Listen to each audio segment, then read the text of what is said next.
ठीक है। हाँ, आज हम जो है न्यूमेरिकल करेंगे एक और थोड़ी बहुत डेरिवेशन करेंगे रिलेटेड टू कंडक्शन। ठीक है। सबसे पहले हम अपनी बात करते हैं। लास्ट टाइम मैंने आप लोगों को बताया था थर्मल कंडक्टिविटी के बारे में और फूरियर्स लॉ हमने डिस्कस किया था। Will continue from there. ठीक है, हमने थर्मल कंडक्टिविटी डिस्कस की थी। आज हम डिस्कस करेंगे थर्मल कंडक्टिविटी का रिलेशनशिप विद कंडक्टेंस, कि कंडक्टेंस क्या होती है और थर्मल कंडक्टिविटी क्या होती है। ठीक है, कहने को तो कंडक्टेंस और थर्मल कंडक्टिविटी में इतना डिफरेंस नहीं है। कंडक्टिविटी हमारे पास रिप्रेजेंट करती है कि किसी भी मटेरियल के अंदर, किसी भी सॉलिड के अंदर, किसी भी मटेरियल के अंदर कितनी अमाउंट ऑफ हीट हमारे पास ट्रांसफर हो रही है। ठीक है, वो कितनी हमारे पास हीट कंडक्ट कर रहा है, उसका क्या रेशियो, कितनी हीट जो है वो ट्रांसफर कर रहा है फ्रॉम वन वॉल या one layer to the another layer.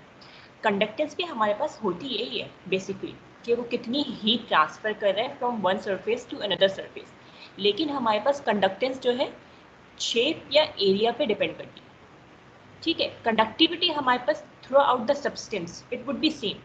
मैं कह रही हूँ कि मेरे पास जो एक वॉल है, तो वॉल की हमारे पास जैसे लेट्स से ये वॉल हमारे पास जो बनी है ये ब्रिक से बनी है, तो जो ब्रिक की हमारे पास कंडक्टिविटी है वो पूरी वॉल की सेम होगी। वो डायमेंशंस पे डिपेंड नहीं करेगी, वो उसके मास पे डिपेंड नहीं करेगी, वो उसकी शेप पे डिपेंड नहीं करेगी। लेकिन कंडक्टेंस हमारे पास वो डिपेंड करेगी उसके मास पे भी, उसके लेंथ पे भी, उसकी विड्थ पे भी, कि वो कितनी मोटी दीवार। जितनी ज़्यादा हमारे पास विड्थ बढ़ती जाएगी दीवार की, उस हिसाब से उसकी कंडक्टेंस जो है वो डिफर करती रहेगी। Conductivity through out the wall same रहेगी। मैं कहूँगी कि ये हमारे पास वॉल है, ये 6 इंच की वॉल है, और एक और वॉल है उसका मटेरियल भी सेम है और वो 12 इंच की है। तो दोनों की थर्मल कंडक्टिविटी सेम होगी, लेकिन दोनों की कंडक्टेंस डिफरेंट होगी।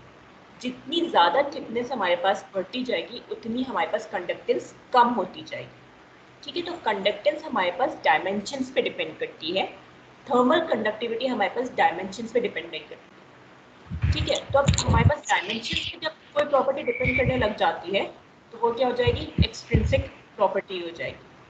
और अगर हमारे पास जो चीज़ डायमेंशन पे डिपेंड नहीं करेगी वो इंट्रिंसिक प्रॉपर्टी हो जाएगी। ठीक है, अब यही सारी हमारे पास आ गई। थर्मल कंडक्टिविटी थ्रू आउट एक मटेरियल की सेम होगी, चाहे उसकी कितना भी मास हो, चाहे उसकी कितनी भी विड्थ हो, चाहे उसकी कितनी भी डायमेंशंस हो, लेंथ हो, एरिया हो, regardless of all these things उसकी थर्मल कंडक्टिविटी सेम रहेगी।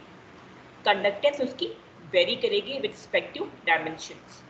ठीक है, अब हमारे पास थर्मल कंडक्टिविटी हमारे पास क्या होती है, हमारे पास के हमारे पास बराबर होता है Q equals to A/L delta T.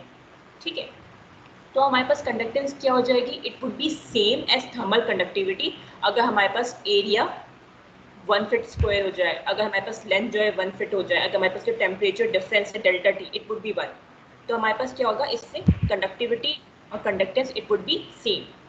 ठीक है, तो इनका रिलेशनशिप क्या हो जाएगा, बाय यूजिंग हम रिलेशनशिप देखते हैं कि हमारे पास जो कंडक्टिविटी है के, ठीक है, ये हमारे पास इक्वल हो जाएगी कंडक्टेंस के, जब हमारे पास एरिया और लेंथ हमारे पास ये दोनों क्या हो जाएंगे, 1 1 हो जाएंगे। ठीक है, जब ये दोनों 1 हो जाएंगे तो ऑब्वियस सी बात है जो कंडक्टेंस होगी it would be equal to conductivity.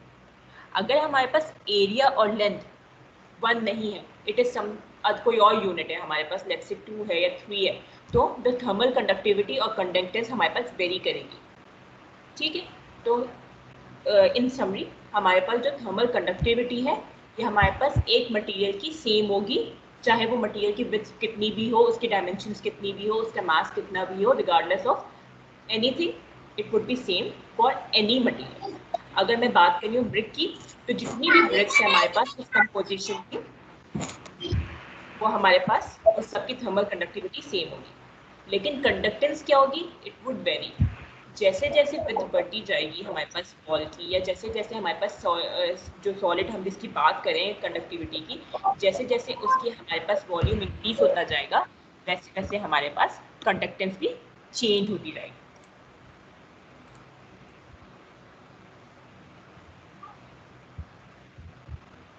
बेटा आप लोग जो ना अपने माइक जो है म्यूट करके रखा करो, अनलेस एंटिल आपके पास कोई क्वेश्चन ना हो। ठीक है, मुझे बार बार जो है स्क्रीन स्विच करके आप लोग के माइक म्यूट करने पड़ते हैं। ठीक है, बेसिक एटिकेट्स होते हैं। अब मैं कह रही हूँ हमारे पास कंडक्टेंस जो है K इंटू A/L के बराबर, यानी area and length of the solid. ठीक है, और ये के क्या हमारे पास थर्मल कंडक्टिविटी है। तो इफ हमारे पास हमने कंडक्शन जो फोरियर्स लॉ ड्राइव किया था, फोरियर्स लॉ के अकॉर्डिंग क्यू हमारे पास बराबर था के A upon L delta T के। तो ये जो हमारे पास पूरी टर्म है it would be equivalent to the conductance of any solid या एनी मटीरियल। ठीक है, it can be gas, it can be liquid as well. ऐसे नहीं कि लिक्विड और गैस की हमारे पास कंडक्टिविटी नहीं होती, उनकी भी कंडक्टिविटी होती है। हमने थर्मल कंडक्टिविटीज हमने उनकी भी की थी टेबल के अंदर, लेकिन उनकी थर्मल कंडक्टिविटीज बहुत ही मिनिमल नेग्लिजिबल होती हैं, डेसिमल्स में होती है। ठीक है, तो उनका इफेक्ट जो है जनरली जो है वो कंडक्ट करता नहीं है अलग से हीट वगैरह, लेकिन उनकी वजह से हमारे पास हीट फ्लो के अंदर फर्क आता है। हम एक न्यूमेरिकल करेंगे जिसके अंदर जो है यू वुड अंडरस्टैंड कि अगर हमारे पास गैस है तो उसकी वजह से थर्मल कंडक्टिविटी में क्या फर्क आ रहा है। ठीक है, तो हमारे पास ये हमने कह दिया कि Q इक्वल्स टू के A upon L delta T, ये हमने फोरियर लॉ से ड्राइव कर लिया था। ठीक है, अब ये हमारे पास कंडक्टेंस है के ए अपॉन एल। ठीक है, यहाँ से मैंने ड्राइव कर लिया। तो कंडक्टेंस का अपोजिट क्या होता है? रेजिस्टेंस। एक मटीरियल है वो हमारे पास हीट कंडक्ट कर रहा है, तो ऑब्वियसली बात है उसकी कोई ना कोई टेंडेंसी होगी ना रेजिस्ट करने की। वो सारी की सारी हीट तो ट्रांसफर नहीं कर देंगे ना, जितनी हीट वो एक वॉल से दूसरे वॉल के दरमियान। ऑब्वियसली बात है देयर वुड बी सम, जो मटेरियल की प्रॉपर्टी है उसकी वजह से, मटेरियल की कंपोजिशन की वजह से, मटेरियल की टेम्परेचर की वजह से, प्रेशर की वजह से there would be some resistance as well. तो हम क्या कह सकते हैं कि हमारे पास जो इसका इनवर्स है, रेसिप्रोकल है हमारे पास, वो हमारे पास क्या हो गया? रेजिस्टेंस। तो resistance would be 1 upon conductance, reciprocal of the conductance या इनवर्स ऑफ द कंडक्टेंस। तो इसका इनवर्स क्या हो जाएगा हमारे पास? एल के अपॉन ए। ठीक है, तो मैं कह सकती हूँ अगर मैं इसको जो है यहाँ पे रेजिस्टेंस को पुट कर दूँ तो Q would be equivalent to the change in temperature, Q would be equal to the ratio of the change in temperature and the resistance of the material।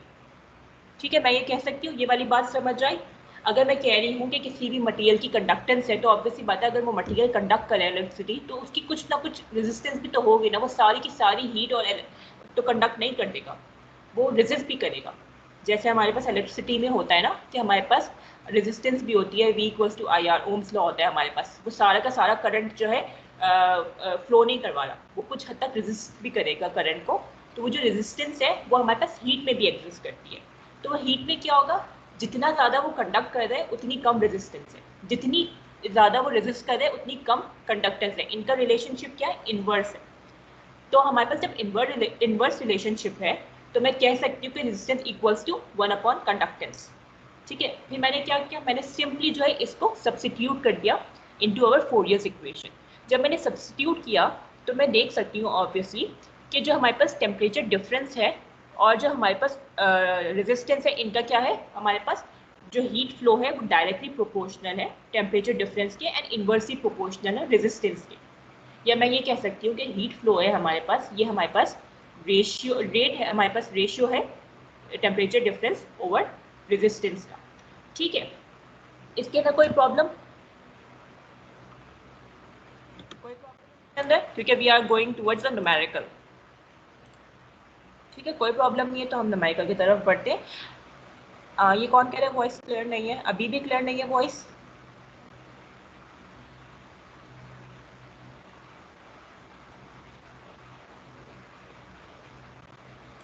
अभी भी अगर वॉइस क्लियर नहीं है तो प्लीज़ लेट मी नो, ताकि मैं, ठीक है क्लियर है, सही है। अच्छा, अब हम न्यूमेरिकल की तरफ बात करते हैं। हमने जो न्यूमेरिकल करेंगे अभी वो सेम एज हमने जो लास्ट क्लास में किया था, फोरियर्स लॉ ऑफ कंडक्शन ही हम यूज़ करेंगे। न्यूमेरिकल हमारे पास क्या कहता है कि the faces of a 6 inch thick wall measuring 12 by 16 feet will be maintained at 1500 and 300 degree Fahrenheit respectively. The wall is made of kaolin insulating brick.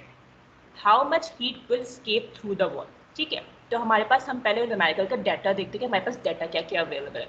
इन्होंने कहा कि 6 इंच थिक वॉल है तो it would be x would be equivalent to 6 inch, या delta x would be equivalent to 6 inch. फिर इन्होंने हमारे पास कहा कि वॉल की जो मेजरमेंट्स है वो है 12 बाई 16 फीट। ठीक है, तो एरिया क्या हो जाएगा हमारे पास? 12 मल्टीप्लाई बाई 16। फिर इन्होंने हमारे पास बताया इनलेट एंड आउटलेट का टेम्परेचर। ये हमारे पास दोनों वॉल के दो फेसेस का टेम्परेचर, एक हमारे पास है 1500 degree Fahrenheit and second is 300 degree Fahrenheit. ठीक है, using this formula Q equals to KA upon L delta T, we can easily find the heat rate कि कितना हमारे पास heat flow हो रहा है. The problem is कि the numerical does not show the value of K, कि हमारे पास K क्या है, थर्मल कंडक्टिविटी क्या है केओलिन इंसुलेटिंग ब्रिक की.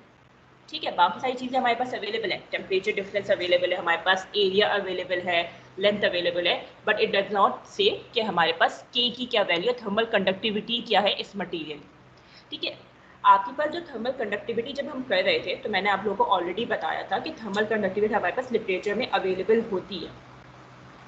ठीक है, तो अब हम लिटरेचर से अपनी थर्मल कंडक्टिविटी एक्सट्रैक्ट कर सकते हैं. हमारे पास जो मटेरियल है उसका नेम अवेलेबल है. ठीक है, इन्होंने कहा केओलिन इंसुलेटिंग ब्रिक अवे है हमारे पास मटेरियल. तो हम क्या करेंगे, हमारे पास बुक है, राजपूत है, कर्ण है. ठीक है, दोनों के अंदर अपेंडिक्स गिवन है. दोनों में से आप कोई भी बुक उठाइए, उसके अंदर आप अपेंडिक्स ढूंढिए जिसके अंदर थर्मल कंडक्टिविटीज आपके पास गिवन है. उस थर्मल कंडक्टिविटी के अपेंडिक्स में या टेबल में जाके आप देखेंगे कि इस मटेरियल की थर्मल कंडक्टिविटी क्या है. ठीक है, समझ आई वाली बात या नहीं आई? अब हम सॉल्यूशन की तरफ जाते हैं. ठीक है, सॉल्यूशन में आप क्या करोगे, सबसे पहले आप जो है यूनिट्स अपने देखोगे. आपने देखा कि आपका टेम्परेचर के यूनिट्स क्या है, डिग्री फ़ारेनहाइट में. ठीक है, टी हमारे पास 1 क्या हो जाएगा 1500, T2 हमारे पास क्या हो जाएगा 300 डिग्री फ़ारेनहाइट. एरिया आप कैसे निकालोगे, simply you will multiply 12 multiply by 16, तो आपका क्या आ जाएगा, ये एरिया आ जाएगा आपके वॉल का. अब बात आ रही है हमारे पास लेंथ की या थिकनेस की. थिकनेस हमारे पास गिवन है इंच के अंदर. ऑब्वियस सी बात है, अब आपके पास हम ये ब्रिटिश यूनिट्स यूज़ करें, FPS सिस्टम यूज़ करें, क्योंकि हमारे पास डिग्री फ़ारेनहाइट है, फिट है, तो हमें इसको भी चेंज करना पड़ेगा इनटू फिट. सही है, तो 6 इंच को आप कैसे फिट में चेंज करोगे, हमारे पास एक वो क्या कहते हैं, एक फिट के अंदर 12 इंचेस होते हैं, तो यू विल डिवाइड 6 बाय 12. ये वाली बात समझ आई या नहीं आई? न्यूमेरिकल समझ आ रहा है? ठीक है, अभी अभी जो है डाटा बनाओ सारा. डेल्टा एक्स क्या कहते हैं आप निकालें कितना होगा फिट के अंदर, एरिया निकालें फिट के अंदर कितना होगा, टेम्परेचर डिफरेंस निकालें क्या होगा, फिर वी विल डिस्कस. जल्दी से, giving you 1 minute to do it.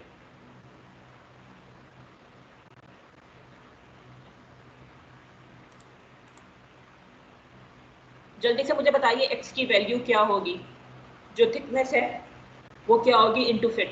Fit में यूनिट्स हमेशा ये बात याद रखिएगा, आप लोग फ्लूइड मैकेनिक्स पढ़ के आ चुके हैं, आप लोग CPP 1 पढ़ के आ चुके हैं, आप लोग CPP 2 पढ़ के आ चुके हैं. यूनिट्स के सिस्टम्स आप लोगों को पता होने चाहिए, यूनिट कन्वर्जन आपको आनी चाहिए. ठीक है, do not expect me to provide you unit conversion in paper exam. बिल्कुल सही. Roll number 2, 0.5 would be the length of या थिकनेस ऑफ द वॉल. ठीक है, अच्छा डेल्टा टी क्या आएगा? बिल्कुल सही है, 16, रोल नंबर 16, 0.5 फिट थिक होगा. ठीक है, डेल्टा टी ड्राइव करें, डेल्टा टी क्या होगा?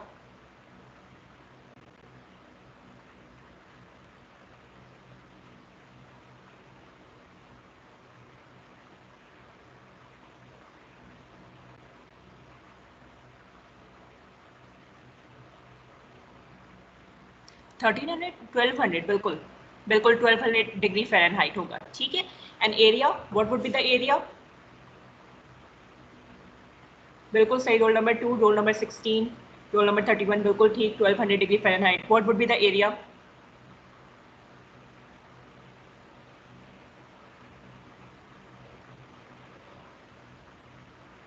बिल्कुल सही, 192 फीट स्क्वायर. ठीक है, अब हम बात करते हैं अपनी के की. ठीक है, बिल्कुल सही है, 192 फीट स्क्वायर, बिल्कुल ठीक, बिल्कुल ठीक. अब हम बात करते हैं के की. अब के लिए मेरी बात ध्यान से सुनना. ठीक है, हमारे पास के को हम अपेंडिक्स से मालूम करेंगे कि क्या हमारे पास वैल्यू है. ठीक है, अब अपेंडिक्स के अंदर कुछ टेम्परेचर्स पे हमारे पास वैल्यू गिवन होती है. लेट्स से 0 डिग्रीज पे गिवन है, रूम टेम्परेचर पे गिवन है, स्टैंडर्ड जो हमारे पास टेम्परेचर होते हैं ना उसके अंदर हमारे पास वैल्यू गिवन होती है. ठीक है, अब हमें क्या करना होता है, हमें जो है उसको एक्सट्रपोलेट करना पड़ता है. अब लाजमी नहीं हर केस के अंदर आपको उसको एक्सट्रपोलेट करना पड़े, कभी कभार ये होता है कि वैल्यू अगर बहुत करीब है तो आप डायरेक्टली यूज़ कर लेते हो. ठीक है, अब के लिए आप क्या करोगे, एवरेज निकालोगे 1500 एंड 300 का, कि एवरेज टेम्परेचर क्या है वॉल का.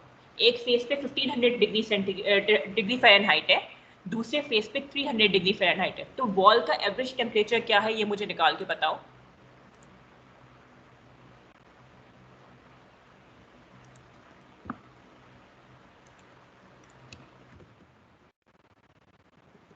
मुझे वॉल का एवरेज टेम्परेचर मालूम करके बताओ। बिल्कुल 900 डिग्री फ़ारेनहाइट वॉल का एवरेज टेम्परेचर होगा।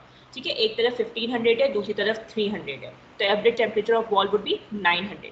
तो हमारे पास हमें देखना है कि जो के की वैल्यू है हमारे पास वो 900 के अराउंड कोई हमारे पास लिटरेचर में गिवन है। ठीक है, आपने क्या किया, आपने अपना कर्न, मैंने जो ये अपेंडिक्स लिया है ये कर्न से लिया। ठीक है, कर्न के अंदर आपके पास पेज नंबर 796 पे जो है अवेलेबल है। इसके अंदर मैंने देखा हमारे पास मटेरियल कौन सा था, केओलिन इंसुलेटिंग ब्रिक। मैंने मटेरियल ढूंढा, ये रहा केओलिन इंसुलेटिंग ब्रिक। ठीक है, इसके अंदर जो थर्मल कंडक्टिविटी दी हुई है ये 932 पे दी हुई है। 932 पे क्या दी हुई है, 0.15 वैल्यू। ठीक है, तो मैंने क्या कहा, मेरा एवरेज टेम्परेचर वॉल का 900 है और यहाँ पे 932 के अंदर 0.15 डी है, तो इतनी नियर वैल्यूज है। ठीक है, 900 और 932 के दरमियान इतना ज़्यादा कोई प्रोमिनेंट फर्क नहीं है। लेट्स से अगर मेरा एवरेज टेम्परेचर वॉल का 400 होता और यहाँ पे वैल्यू 932 गिवन होती, तो फिर मैं डायरेक्टली ये वैल्यू यूज़ नहीं कर सकती।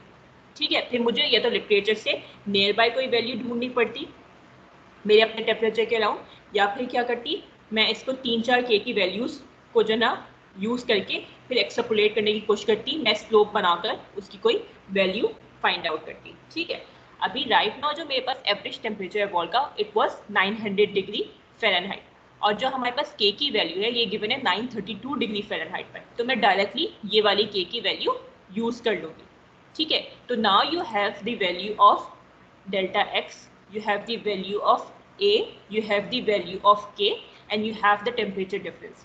Can you calculate the heat loss? ठीक है, by using the Fourier law of conduction, can you calculate it? Please मुझे कैलकुलेट करके बताओ कि क्या आ रही है वैल्यू, और मुझे यूनिट भी बताना, मुझे k का यूनिट भी बताना कि k का यूनिट क्या होगा, और मुझे ये भी बताना कि q जो आप कैलकुलेट करोगे उसका यूनिट क्या होगा। अगर हमारे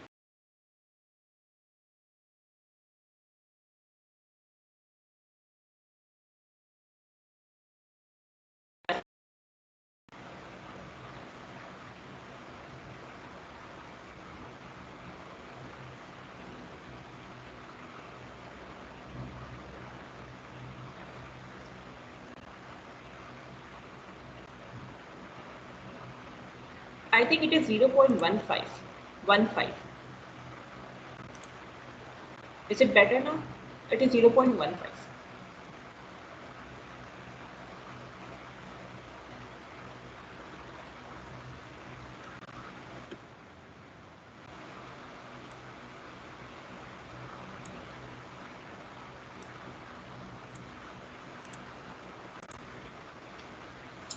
बिल्कुल सही है, 69120। What is the unit? Roll number 32 unit भी बताइए, क्योंकि हम बात करें एफपीएस सिस्टम की। सही है, फिट में होगा, डिग्री फ़ारेनहाइट के अंदर होगा, तो you should also mention the unit, what it would B.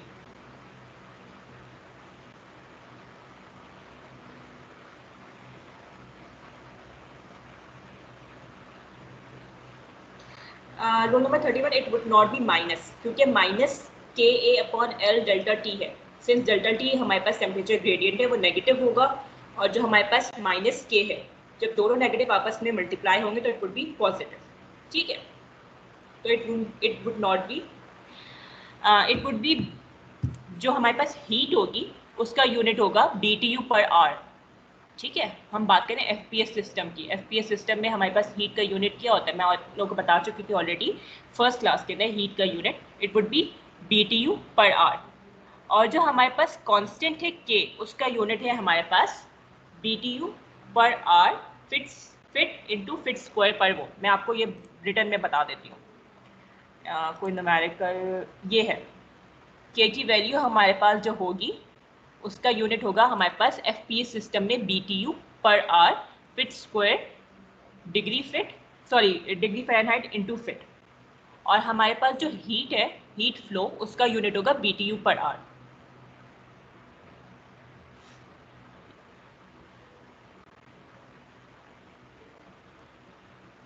अच्छा, there is one more thing, आप ये फिट से फिट कैंसिल भी कर सकते हो। It can be BTU per hour feet into degree Fahrenheit as well, ठीक है।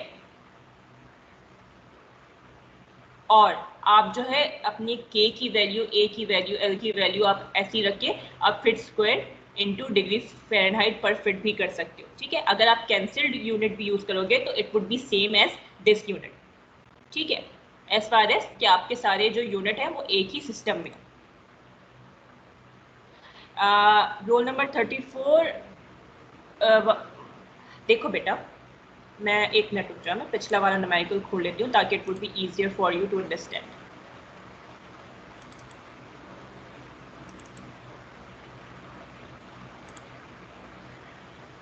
हमारे पास जो है और किसी का यूनिट नेगेटिव में, और किसी का जो क्यू है वो नेगेटिव में आ रहा है। अगर किसी और का भी क्यू नेगेटिव में आ रहा है तो प्लीज लेट मी नो।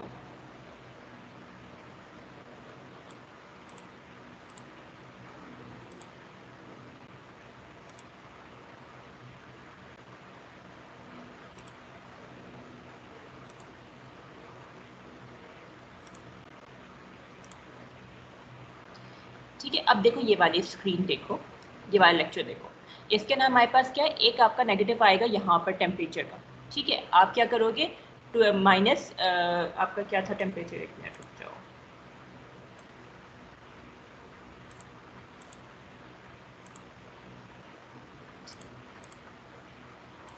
ठीक है, एक आपका होगा -300, sorry 300 minus 1500, it would B -1200, ठीक है। एक माइनस साइन ये होगा, एक माइनस साइन ये होगा, दोनों माइनस साइन आपस में एक दूसरे से कैंसिल आउट हो जाएंगे, ठीक है। And then your Q would be positive, ठीक है। एक तरीका ये है। दूसरा तरीका ये है कि आप यहाँ पे ऑलरेडी जो नेगेटिव साइन है इसको अंदर ऑलरेडी मल्टीप्लाई करवा दो, तो आपके पास क्या होगा, यहाँ पे 1500 माइनस 300, ठीक है। दोनों तरीके आपके ठीक है, लेकिन हमारे पास दो नेगेटिव, मैंने आपको ये वाली बात सेकंड थर्ड लेक्चर के अंदर बताई थी कि हमारे पास जो टेम्परेचर ग्रेडियंट है ये नेगेटिव होता है। तो टेम्परेचर ग्रेडियंट जब नेगेटिव आएगा तो आप यहाँ पे K के साथ नेगेटिव वैल्यू इंट्रोड्यूस करवाओगे, नेगेटिव साइन, ताकि आपकी ओवरऑल Q है वो पॉजिटिव हो जाए, ठीक है।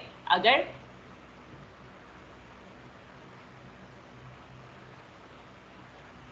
तो आपके पास दो नेगेटिव साइन होंगे, एक नेगेटिव साइन होगा K के साथ और एक नेगेटिव साइन आएगा आपके पास टेम्परेचर ग्रेडियंट की वजह से। आप क्या करोगे, फाइनल माइनस इनिशियल करोगे।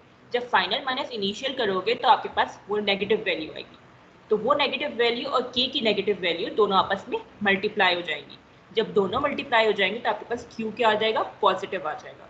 Did you get it now, roll number 34? अब समझ आया या still you have any confusion? जो डेल्टा टी होता है हमारे पास, it would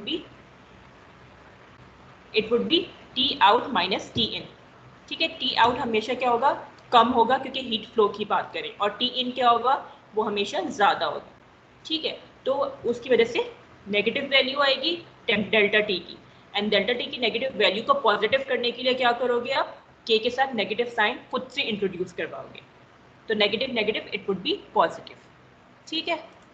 now moving on to, अब इस न्यूमेरिकल के अंदर कोई प्रॉब्लम है आपके पास, अगर कहीं भी K की वैल्यू गिवन ना हो तो आप क्या करोगे, you will use appendix. Appendix के अंदर जाओगे और अपेंडिक्स के अंदर अपनी K की वैल्यू देखोगे, ठीक है। एवरेज टेम्परेचर निकालोगे वॉल का, उस एवरेज वॉल के टेम्परेचर पे K की क्या वैल्यू है उस वैल्यू को आप अपने न्यूमेरिकल के अंदर पुट करोगे। ऐसा नहीं है कि आप कोई भी रैंडम K की वैल्यू आपके पास गिवन है और आप उसको यूज कर लो। आप देखोगे कि आपकी वॉल की इनलेट और आउटलेट टेम्परेचर क्या है, उसका एवरेज टेम्परेचर क्या आ रहा है, उस एवरेज टेम्परेचर पे आपकी क्या वैल्यू आ रही है K की, वो वैल्यू यूज करो, ठीक है। नाउ मूविंग ऑन टू हमारे पास अगला डेरिवेशन, ठीक है।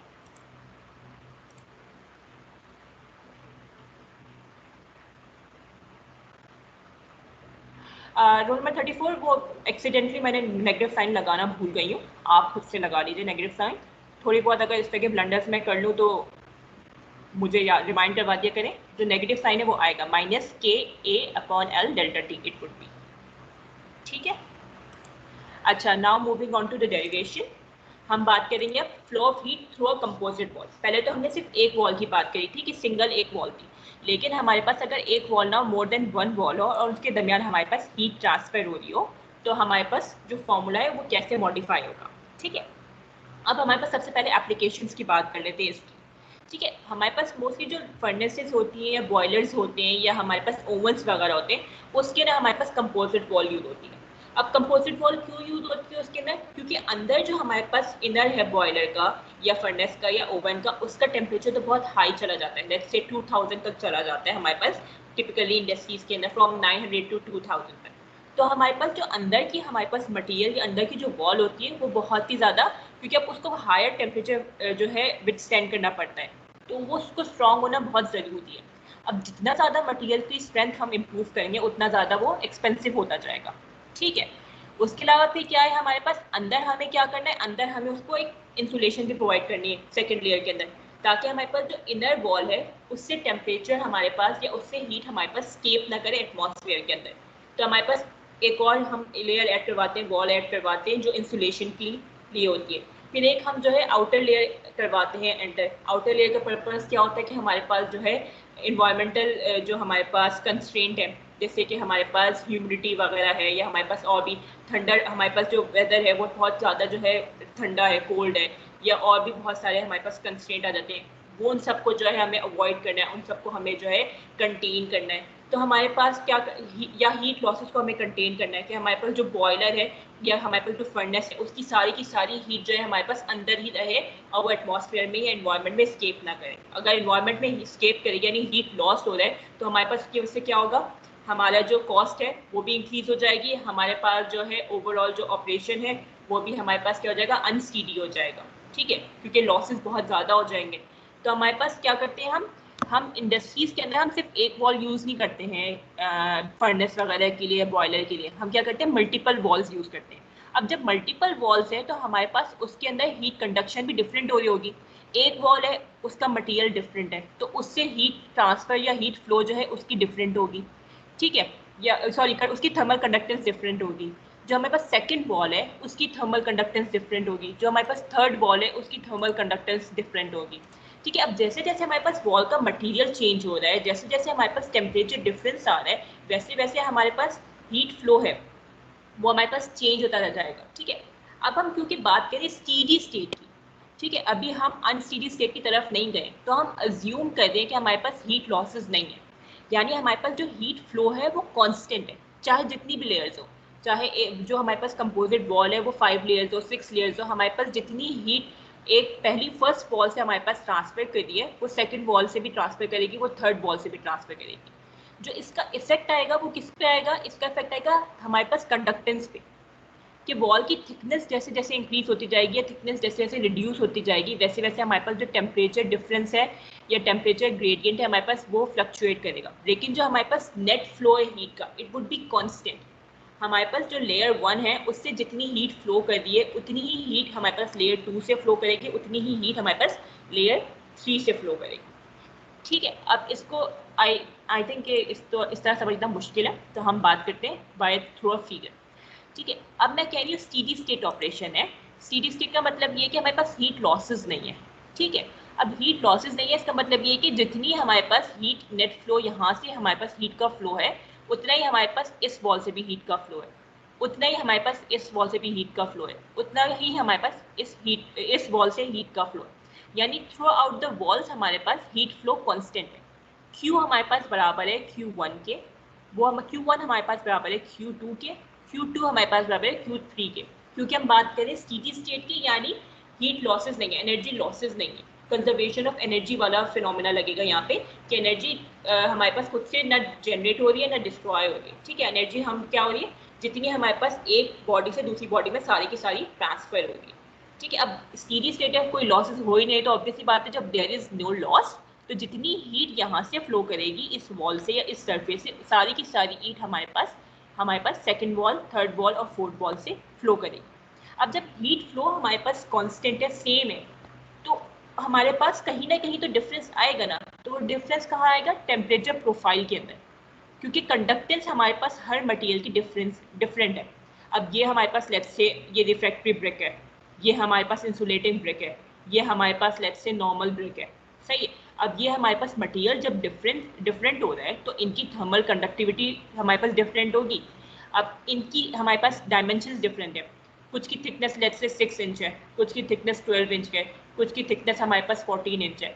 तो अब उसकी वजह से थर्मल कंडक्टिविटी डिफरेंट है, इनकी कंडक्टेंस भी डिफरेंट होगी, इनकी रेजिस्टेंस भी होगी, कुछ ना कुछ तो ये रेजिस्ट करेंगे हीट फ्लो। ठीक है, तो ये सब चीज़ों की वजह से क्या होगा, हमारे पास टेम्परेचर प्रोफाइल के अंदर फर्क आएगा कि हमारे पास लेट्स से यहाँ पे 2000 डिग्री फ़ारेनहाइट टेम्परेचर था, तो इसने हमारे पास जो टेम्परेचर रिड्यूस किया वो हमारे पास लेट्स से 1600 किया, यहाँ पे हमारे पास ज़्यादा टेम्परेचर उसने रिड्यूस किया, यहाँ पे 400 कर दिया, यहाँ पे हमारे पास उसने सिर्फ 100 किया। ठीक है, तो ये हमारे पास टेम्परेचर प्रोफाइल के अंदर फर्क आएगा because of the change in the thickness of the wall and the thermal conductivity of the material and the conductance of the wall. लेकिन जो हमारे पास नेट हीट फ्लो है इट वुड बी सेम, जो हीट फ्लो है वो constant होगा क्योंकि we are talking about steady state, no losses. ठीक है, ये वाली बात समझ आई या इसके अंदर कोई प्रॉब्लम है? ठीक है, कोई प्रॉब्लम नहीं है, नाउ मूव ऑन। ठीक है, अब हम बात करते हैं डेरिवेशन की कि हम किस तरीके से जो है इसकी थर्मल क्या कहते हैं हीट फ्लो मालूम करेंगे। पहले तो सिंपल एक वॉल थी हमारे पास, हमने फोरियर लॉ ऑफ कंडक्शन लगा दिया तो और हमने मालूम कर लिया था कि कितनी एक वॉल से हीट फ्लो करेगी। हम उसी तरीके से अपनी हीट फ्लो मालूम करेंगे, लेकिन हम क्या करेंगे इंडिविजुअली, हर वॉल को इंडिविजुअली ट्रीट करेंगे कि ये एक डिफरेंट वॉल है, ये एक डिफरेंट वॉल है, ये एक डिफरेंट वॉल है, ए बी सी। ठीक है, इनकी अलग अलग अलग हीट कंडक्शन निकालेंगे, हीट फ्लो निकालेंगे and then we will add them together in order to find out the total heat flow, the net heat flow. ठीक है, टोटली नेट हीट फ्लो। ठीक है, सबसे पहले हम क्या करेंगे, हमने क्या किया, वॉल 1 से वॉल 2 की हीट मालूम की कि वॉल 1 से वॉल 2 के दरमियान क्या हीट होगी। सेम हमने फोरियर्स लॉ लगाया, Q equals to minus K A x delta T. Delta T हमारे पास क्या होगा, T2 माइनस T1। ठीक है, वापस आती हूँ, ये हमारे पास क्या होगा T2 माइनस T1। ठीक है, it would B delta T.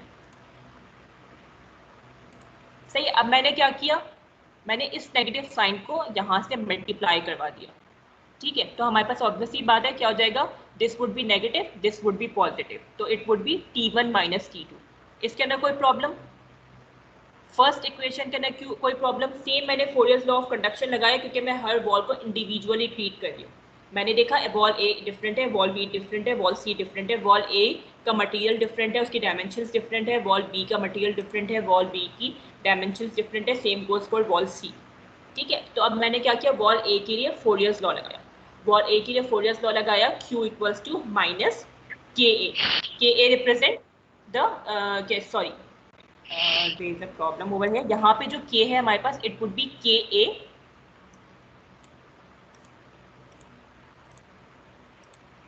Sorry यहाँ पे इसे चेंज कर दीजिएगा क्योंकि सिंस मैं thermal conductivity of material A की बात करी। ठीक है, तो इट वुड बी ka। कोई प्रॉब्लम इसके अंदर, इक्वेशन 1 के अंदर कोई प्रॉब्लम है आपके पास?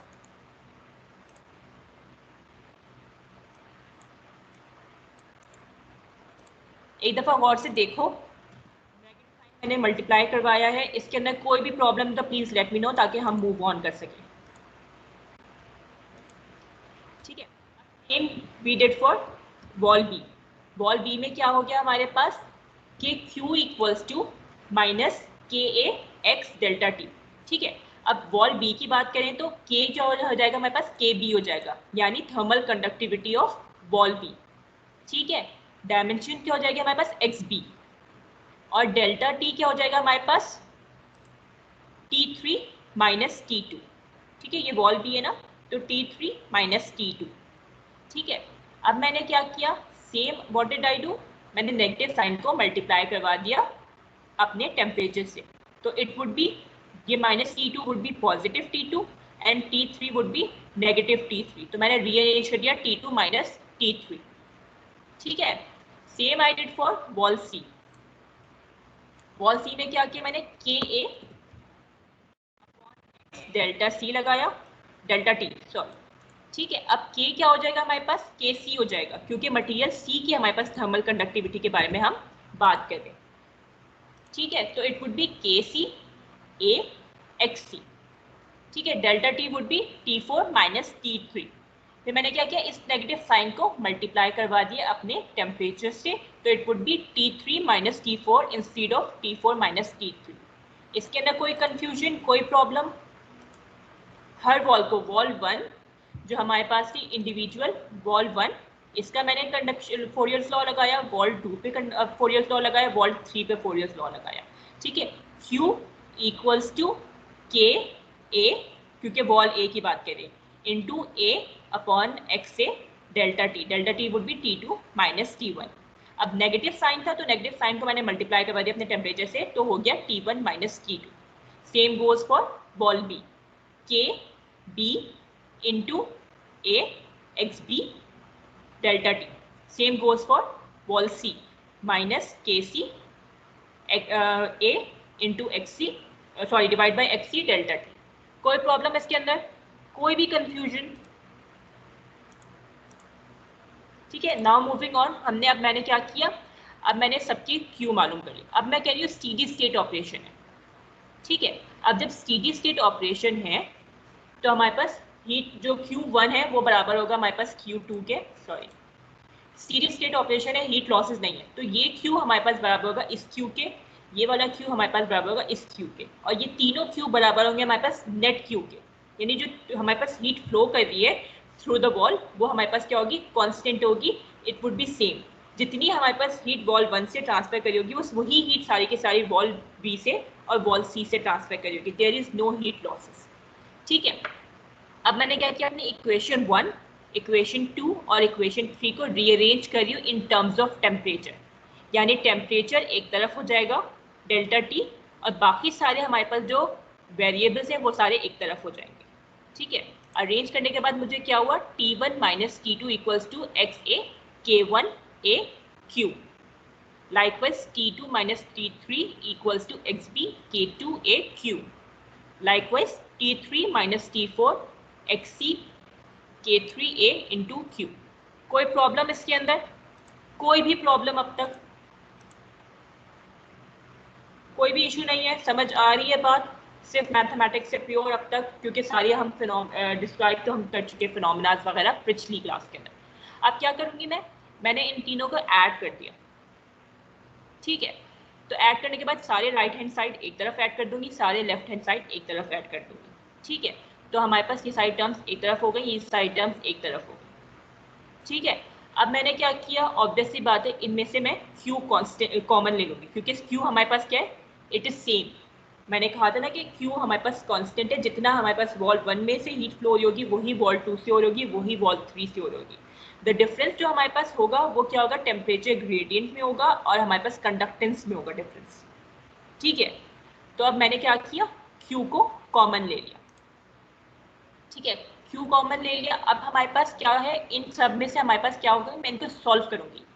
सॉल्व करने पे क्या होगा, माइनस T2 और प्लस T2 कैंसिल आउट हो जाएंगे, माइनस T3 प्लस T3 क्या हो जाएंगे, कैंसिल आउट हो जाएंगे। तो हमारे पास क्या बचेगा, T1 माइनस T4। इसके अंदर कोई प्रॉब्लम?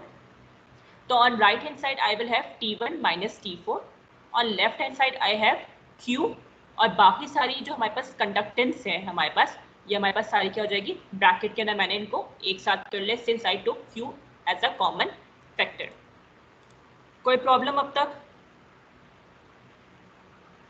ठीक है, कोई प्रॉब्लम नहीं है। अब मैंने क्या किया, इसको रीअरेंज कर लिया, क्योंकि मुझे हीट फ्लो चाहिए, तो मैंने क्या किया, Q को अपने राइट हैंड साइड पे ले गई, या आप कह लो कि हम जो है ये जितना भी ये साइड टर्म्स है इनको मैं राइट हैंड साइड पे ले गई इन द डिनोमिनेटर। सिंस ये Q से मल्टीप्लाई हो रहा था तो राइट हैंड साइड पे जाके क्या हो जाएगा, डिवाइड हो जाएगा। ठीक है, ये वाली बात समझ आई? इसके अंदर कोई प्रॉब्लम? तो हमारे पास क्या हो जाएगा, जो हमारे पास हीट फ्लो है थ्रू अ कंपोजिट वॉल हो जाएगी Q equals to T1 minus T4। ठीक है, यानी T in minus T out opposite हो जाएगा, क्योंकि हमने पहले जब फोरियर्स लॉ की बात की थी तो T out minus T in था।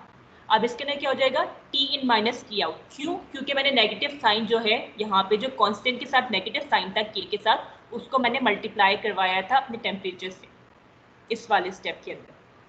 ठीक है, ये नेगेटिव साइन को मैंने टेम्परेचर से मल्टीप्लाई करवाया था, जिसकी वजह से क्या हो गया, अपोजिट हो गया। It is now T in minus T out. ठीक है, व्हेन नाउ डेल्टा T क्या हो जाए हमारे पास, T out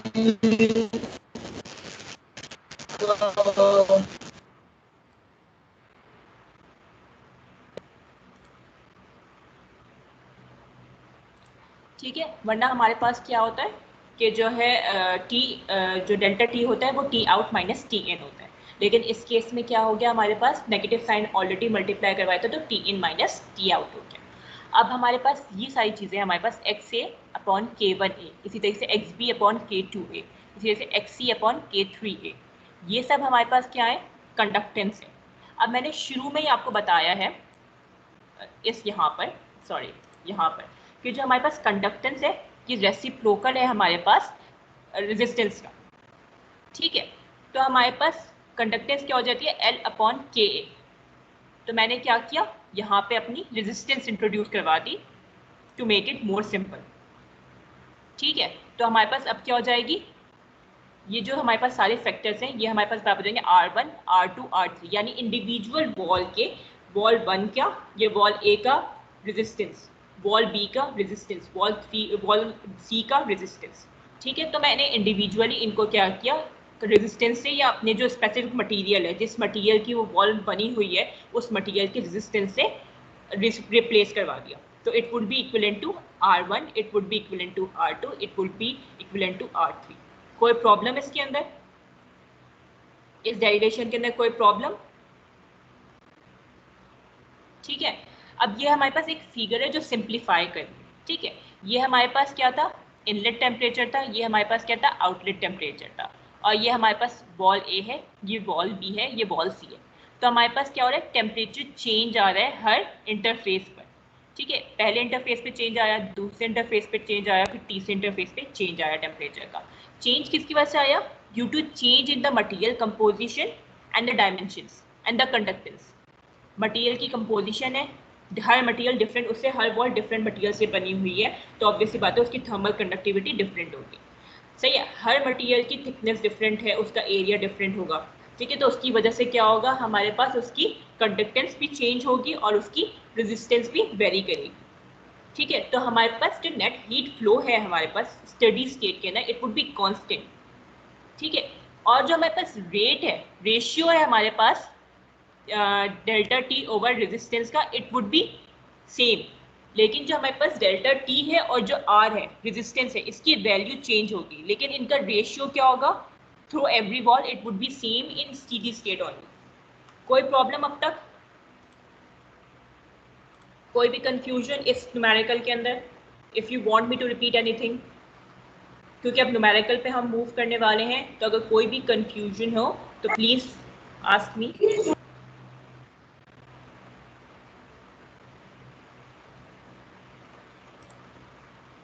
Are you sure there is no problem?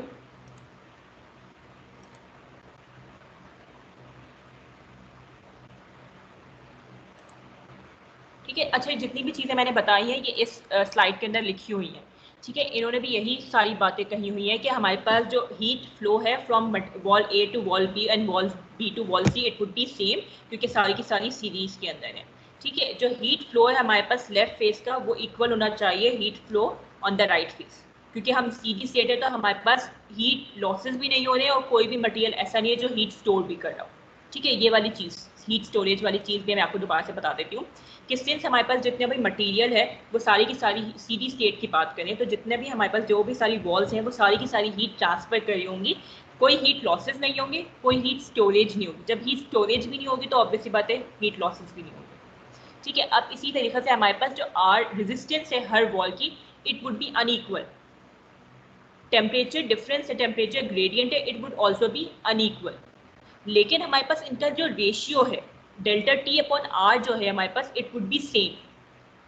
Delta T differ करेगा, रेजिस्टेंस डिफर करेगी, लेकिन डेल्टा टी अपॉन आर है वो सेम होगा, वो कांस्टेंट होगा स्टेडी स्टेट के अंदर। ठीक है, कोई प्रॉब्लम इसके अंदर?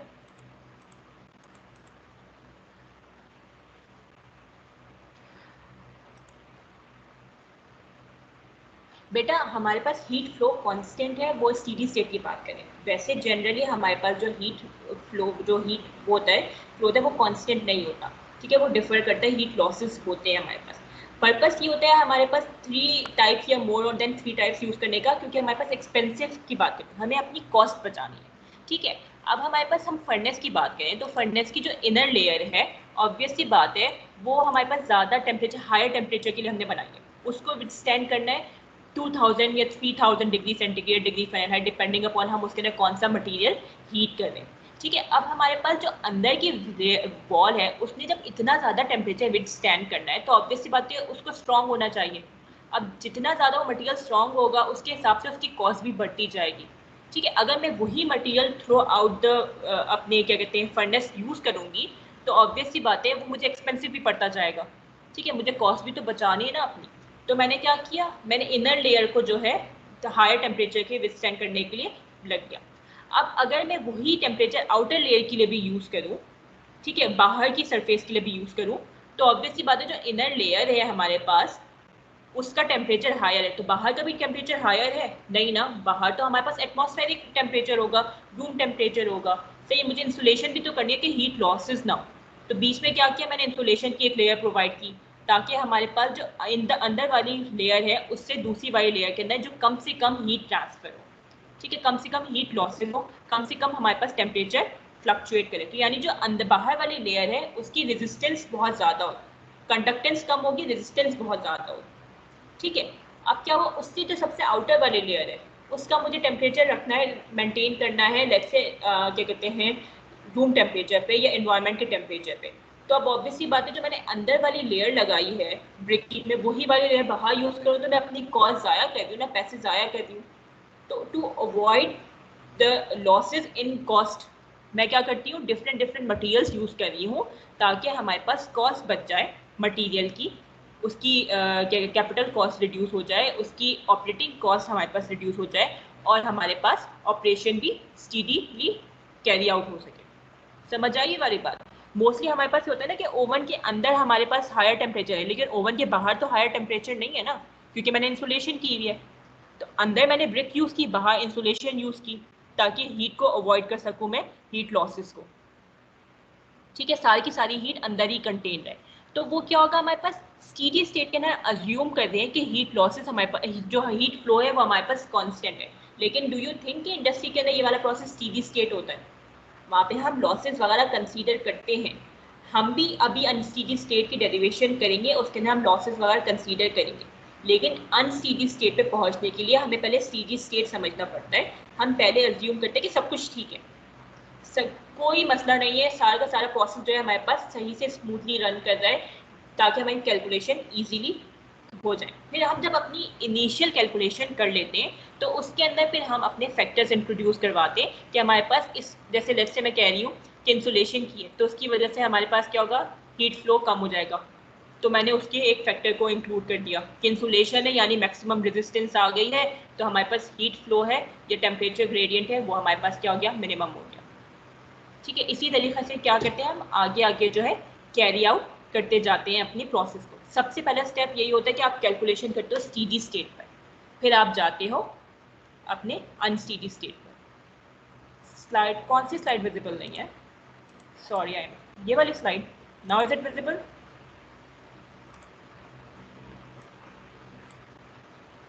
ठीक है, इसके अलावा कोई अभी ये वाली बात समझ आई कि क्यों यूज कर रहे हैं हम मोर देन 3 ब्रिक्स? कोई और प्रॉब्लम इसके अंदर? न्यूमेरिकल मैंने आज करवाने थे 2, लेकिन अब मैं कल करवाऊंगी वो दोनों न्यूमेरिकल, और हम कल स्टार्ट ही न्यूमेरिकल से करेंगे। और जो न्यूमेरिकल है इट वुड बी थोड़ा सा complicated then the earlier numerical. और तो इट्स बेटर कि आप लोग जो है अपने कैलकुलेटर्स वगैरह लेके बैठे। कोई कन्फ्यूजन हो तो प्लीज़ लेट मी नो, क्योंकि अभी 6 मिनट्स बाकी हैं तो मैं क्लैरिफाई कर दूँ आप लोगों को। Then we will continue our class tomorrow. कोई भी प्रॉब्लम नहीं है? कोई problem, everything is clear?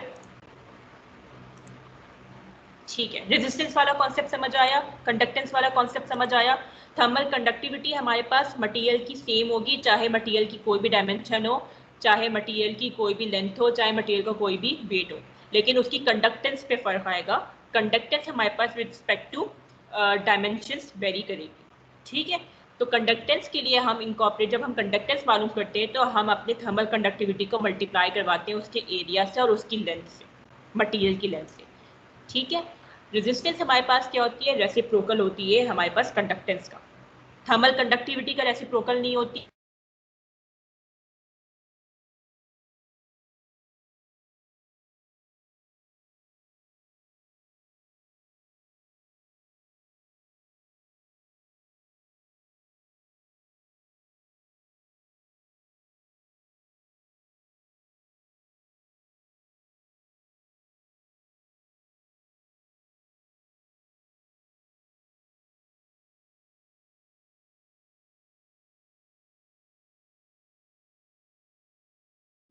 Composite wall की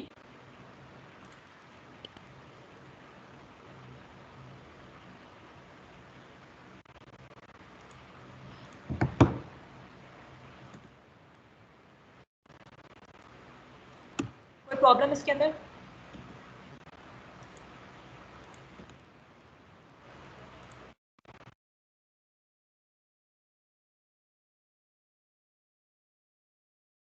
बैठ के उज्जैन चाय या कोई प्रॉब्लम आज के लेक्चर के अंदर? और कोई problem? Do you want me to repeat anything? कल कोई चीज़ रिपीट करनी है मुझे? कल मुझे यही वाली दवाई डेरिवेशन रिपीट करने की ज़रूरत है या नहीं है? अच्छा, मेक श्योर कि आप ये डेरिवेशन घर पे सॉल्व करें। मैं अपलोड कर देती हूँ स्लाइड्स अभी, ठीक है? आप लोग कोशिश कीजिएगा कि जो है ये डेरिवेशन खुद से सॉल्व करें, क्योंकि इसके अंदर चीज़ें थोड़ी कैंसिल आउट हो रही हैं, थोड़ा सा प्रॉब्लम आप लोगों को मे बी फेस हो, ठीक है? तो घर पे डेरिवेशन ज़रूर सॉल्व कीजिएगा, ताकि जब हम कल न्यूमेरिकल करें तो it would be easier for you to understand, ठीक है? अच्छा, basic difference between conductivity and conductances कि मैंने यही बताया, कंडक्टिविटी हमारे पास मटीरियल की होती है, कंडक्टेंस हमारे पास मटीरियल की conductivity multiply by it's area and length होगी, ठीक है? जैसे हमारे पास कंडक्टिविटी जो है डायमेंशंस पे डिपेंड नहीं करती है, सही है? वो मटीरियल की अपनी इंट्रिंसिक प्रॉपर्टी होती है, यानी अपनी उसकी अपनी ज़ाती प्रॉपर्टी होती है। जबकि कंडक्टेंस क्या होती है, उसकी अपनी प्रॉपर्टी मल्टीप्लाई बाय उसका एरिया कितना है, उसका मास, उसकी मतलब डायमेंशंस पे डिपेंड करती है, उसकी ज्योमेट्री पे भी कि उसकी शेप क्या है, सर्कुलर है या प्लेन है टोटल, या फिर सिलेंड्रिकल है, उसके ऊपर डिपेंड करती है। तो कंडक्टेंस जो है हमारे पास कंडक्टिविटी मल्टीप्लाई बाय डायमेंशंस, ठीक है? कंडक्टिविटी क्या है, डायमेंशन के ऊपर डिपेंड नहीं कर रही है, कंडक्टेंस डायमेंशन के ऊपर डिपेंड कर रही है। अब हमारे पास दो वॉल्स हैं, वॉल ए और वॉल बी।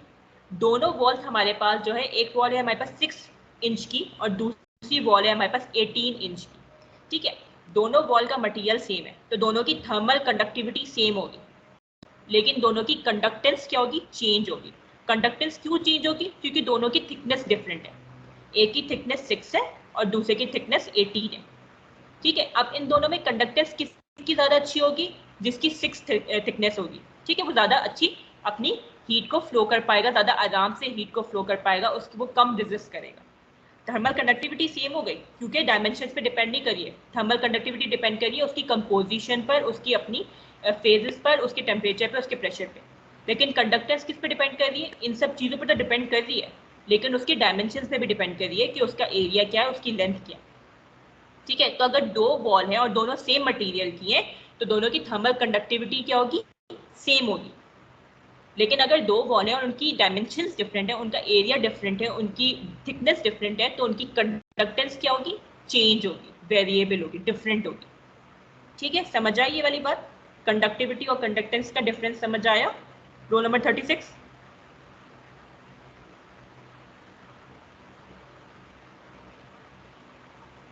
मैंने आप लोग की अटेंडेंस ले ली है, आप लोग यू मे लीव नाउ। मैं जो हूँ कल कंटिन्यू करूँगी क्लास। कल हम न्यूमेरिकल करेंगे। न्यूमेरिकल से पहले मेक श्योर कि आप ये डेरिवेशन घर पे सॉल्व करें, कि अगर आप डेरिवेशन घर पे खुद से ड्राइव नहीं करेंगे तो आप लोग को बहुत प्रॉब्लम होगी आगे फ्यूचर में भी, क्योंकि अब हम आगे जब करेंगे डेरिवेशन वो होगी विद रिस्पेक्ट टू शेप। जब विद रिस्पेक्ट टू शेप करेंगे तो आप लोगों को बहुत ज़्यादा प्रॉब्लम्स आएंगी, क्योंकि उसके ना एंगल वगैरह भी आ जाएंगे, ठीक है? तो मेक श्योर कि आप ये डेरिवेशन घर पे सॉल्व करें। आई एक्सपेक्ट यू, ठीक है? That's all for today. You may leave.